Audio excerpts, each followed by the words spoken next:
Il n'y a pas photo, l'une des séries que vous avez le plus appréciée en 2017 n'est autre que les tests de console trouvés en vide-grenier. C'est super puisque pour mon premier vide-grenier de 2018, j'ai pu récupérer une nouvelle console à tester. Elle est ici la grosse vache, c'est la toute première Xbox. J'avais déjà testé des Xbox l'année dernière, mais pas des Xbox craquées. Enfin si, je crois que lors de ma vidéo, les deux Xbox à tester, il y en avait une qui était craquée mais elle marchait à moitié. Ça comptait pour du beurre. C'est pour cela que j'ai acheté cette Xbox en vide-grenier et en plus elle est en boîte et elle m'a l'air d'être en très bon état. Mais on va voir ça lors de cette vidéo puisque comme d'habitude, je n'ai même pas vérifié si tout était à l'intérieur. Je pense très certainement que la grosse bête est à l'intérieur. Au vu du poids de ses fesses, ça se ressent. Et j'espère que tout fonctionne. Comme ça, je vais pouvoir observer en détail et en votre compagnie à quoi ressemble une fameuse Xbox craquée. C'est-à-dire avec une installation de disque dur afin de mettre des jeux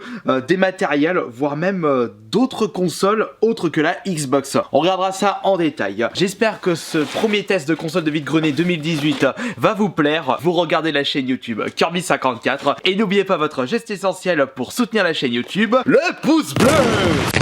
Contrairement aux tests de fausses consoles, je ne réserve pas une mauvaise surprise à la Xbox de vide-grenier dans le cas où elle ne fonctionne pas, car il est toujours possible de la réparer sachant que c'est une console officielle et que les tutos foisonnent sur YouTube. Et cela peut me permettre de m'intéresser à ce milieu-là, sachant que je suis un très gros noob dans la réparation de consoles. J'ai tenté l'expérience avec ma première PS3 de vide-grenier, ça n'a pas été trop concluant, mais c'était tout de même une expérience assez riche, même si c'était un gros fail. Maintenant, nous allons voir l'intérieur de cette Xbox, en espérant que tout y est, c'est-à-dire les câbles, la console et les deux manettes, et pourquoi pas une petite surprise du chef. Je vous rappelle que j'ai acheté cette console avec 8 jeux pour seulement 25 € au lieu de 30 €. Après tout, si elle ne fonctionne pas, bah c'est pas grave. C'est pour cela, c'est ce que je dis toujours. N'hésitez surtout pas à négocier le prix de vos consoles en vide-grenier, même si vous avez plus de chances que les consoles que vous achetez marchent qu'elles ne marchent pas, vous avez toujours un risque que la console que vous achetez en vide-grenier ne fonctionne pas. Si c'est pour avoir une garantie,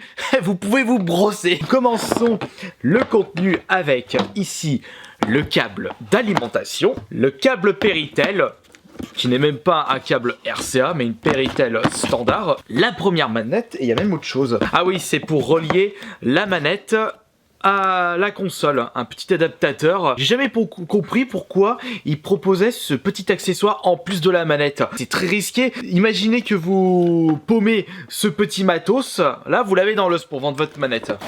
La deuxième manette juste ici. Et j'ai l'impression que... non, c'est le même design. Et en plus, ce sont des manettes officielles. Des gros pâtés, pas très maniables. Je vais poser ça parce que je vais avoir du mal à enlever la console. Tiens, nous avons des petites notices. Enfin, on peut pas vraiment appeler ça une petite notice.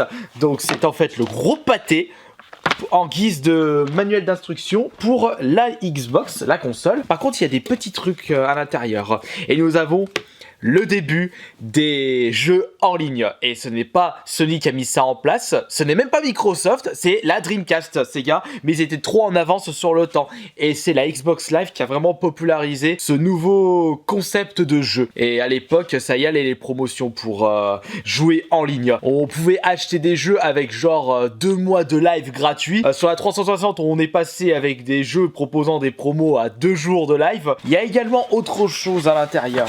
Nous avons d'autres notices. Qu'est-ce que c'est que ceci? Un petit prospectus à renvoyer au siège Microsoft en guise de sondage. Est-ce qu'ils donnent des jeux après avoir envoyé ça? Confidentialité avec un numéro de téléphone. On testera ça pour voir s'il fonctionne encore. Ça peut être une bonne idée de vidéo. On a encore d'autres notices à l'intérieur. Mais c'est d'origine ça ou...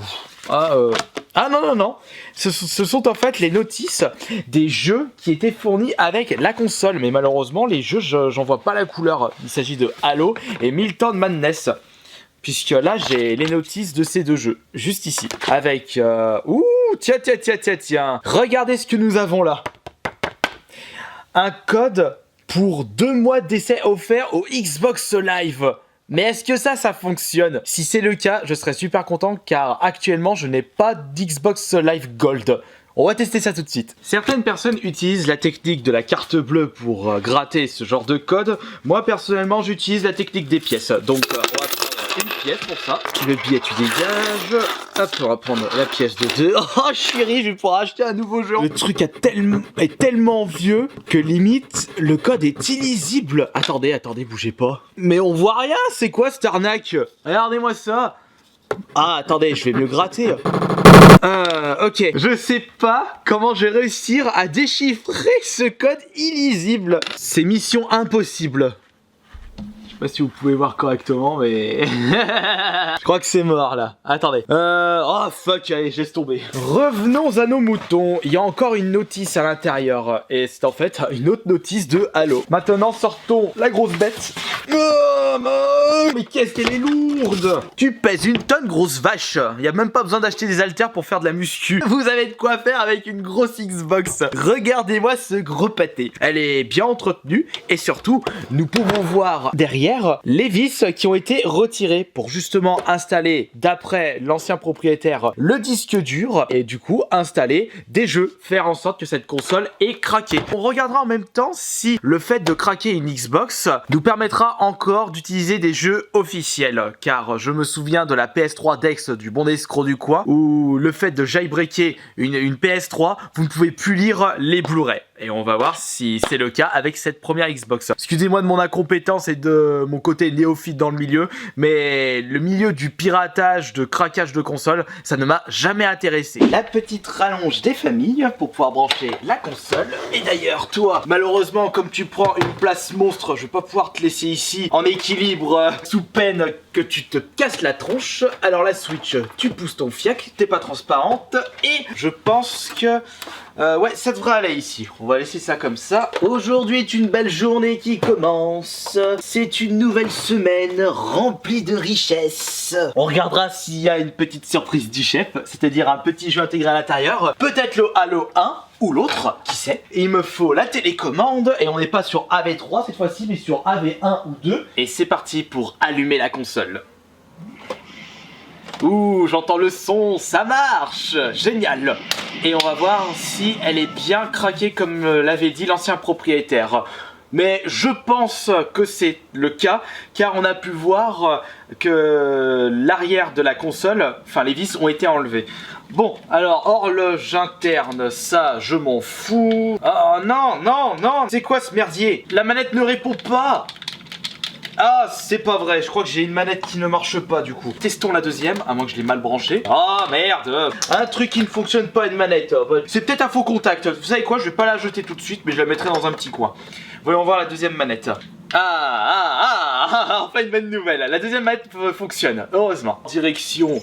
les menus, non pas le Xbox Live, mémoire, avec un total de 50 000 blocs. Tout plein de jeux à l'intérieur. Les Call of Duty, Carmen, Cars, Colin McRae, Crash Bandicoot. Oh, il y a même Dino Crisis là, cool. Et c'est pour cela que des personnes sont intéressées par les Xbox craquées, car on peut y intégrer un disque dur à l'intérieur. Oh, il y a Tony Hawk là. On a oublié de regarder s'il y avait une petite surprise du chef.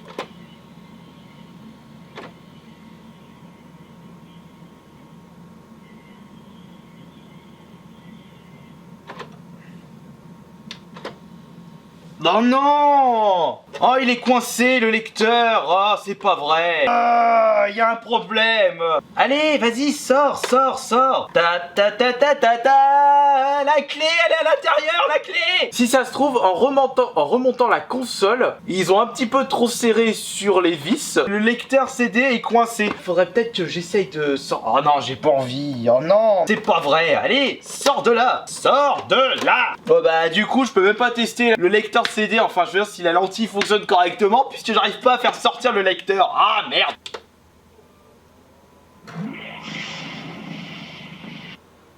Ah voilà, là ça fonctionne. Je sais pas, à mon avis, parce que j'avais pas maintenu le bouton power, j'ai pas pu aller dans ce menu là. Exécuter CD DVD, jeu, émulateur, application. Voilà, c'était ça qui m'intéressait. Ça prouve que cette console a bien été craquée. Émulateur Phoenix. Qu'est-ce que c'est que ça? Elle devient fou. On va peut-être rallumer la console. Tous les jeux sont ici. Où est-ce qu'il est? Voilà, Tony Hawk Pro Skater 3. On va voir si j'ai pas trop perdu la main sur ce jeu. À la base, j'ai joué avec la version GameCube. Donc je n'ai pas l'habitude de la manette Xbox. C'est toute mon enfance aussi, Tony Hawk. La session simple, l'aéroport, par ici. Par contre, il n'y a pas de temps de chargement. Baisser le son. En plus, la musique, c'est System of Down, mais j'ai pas envie de me prendre un droit d'auteur. Ah, il faut que je me remette dans le bain. C'est Prison de... Ah, merde. Attention, on va faire un transfert. Ah, j'ai raté. On passe par là. Ah putain, mais j'ai plus l'habitude. Avec cette manette Xbox, non, on va arrêter. Nous avons une console qui est bien jailbreakée, avec une manette qui fonctionne, mais ce n'est pas le cas de la deuxième manette. Je vais voir si je vais essayer de la réparer, ou la béner directement, ou la donner à quelqu'un qui s'y connaît en réparation. Mais c'est pas ce qu'il y a de plus rare pour les manettes Xbox, première du nom. Après, c'était une manette Xbox 3.6. Non, mais dans ce cas-là, ça aurait été plus compliqué de tenter de la réparer. Et en plus, ce qui est bien, c'est que j'ai pu récupérer une boîte de la première Xbox, le pack spécial avec Halo et Milton Madness 3. Il n'y a plus qu'à essayer de rechercher ces jeux. Et il n'y a pas eu la petite surprise du chef puisque j'ai pas pu ouvrir le lecteur CD, mais c'est pas un problème. Enfin, c'est pas un problème. Si, ça l'est un petit peu puisque c'est bien d'avoir une console avec un disque dur à l'intérieur, mais si on peut pas mettre un jeu standard dans une console, ça fait un petit peu chier. Et dommage, la surprise du chef aurait pu être l'abonnement Xbox Live de 2 mois gratuit, si dans le cas où il fonctionnait, mais j'ai pas pu le tester. J'espère que ce premier test de console trouvée en vide-grenier 2018 vous aura plu. On se retrouve demain pour une prochaine vidéo. Sur ce, je vous fais de très gros bisous et à la prochaine.